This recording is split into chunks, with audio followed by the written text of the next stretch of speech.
आपल्या महाराष्ट्रातील मुलं रेल्वेसारख्या परीक्षांना घाबरतात, कारण प्रश्न पण तसे विचारले जातात. पण एक गोष्ट लक्षात ठेवा, प्रत्येक प्रश्न सोडवण्याची एक टेक्निक असते. बघा, बोर्डवर तसाच प्रश्न आहे. 3चा 27वा घात अधिक 9चा 13.5 घात अधिक 27चा 9वा घात, आणि तुम्हाला पर्याय दिलेले आहेत, उत्तर शोधायचं आहे. तुम्ही जर ऑब्झर्व केलं व्यवस्थित, हे 3 जे दिसतंय तुम्हाला आणि हे 9 दिसतंय, 9 म्हणजेच 3चा वर्ग की नाही, म्हणजे 3चा स्क्वेअर, आणि 27 म्हणजेच 3चा घन, म्हणजे 3चा क्यूब.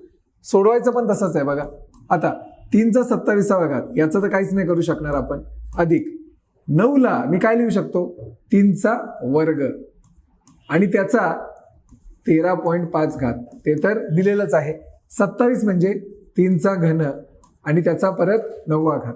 आता तुम्हाला एक गोष्ट माहितीये, घाताचा घात बघा, नाही ते घाताचा घात, इंडेक्सचा इंडेक्स गुणाकार होतो. बघा ऍज इट इज लिहितो मी, 3चा 27वा घात प्लस हा दुसरा घात आणि हा 13.5 घात, म्हणजे 2 गुणिले 13.5 किती येतं ते 27, आणि नंतर हे पण 3 गुणिले 9 म्हणजे किती घात येणार 27.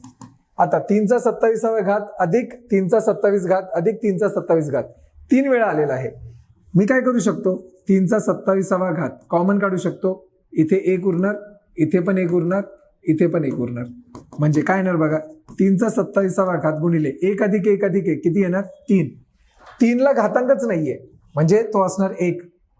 मला सांगा, हा 3 आणि 3 बेस समान आहे, तर घातांकाची काय होणार, घातांकाची बेरीज होणार. 27 आणि 1 किती येतं 28, म्हणजे 3चा येणार 28वा घात, जे आहे आपलं ऑप्शन क्रमांक 2.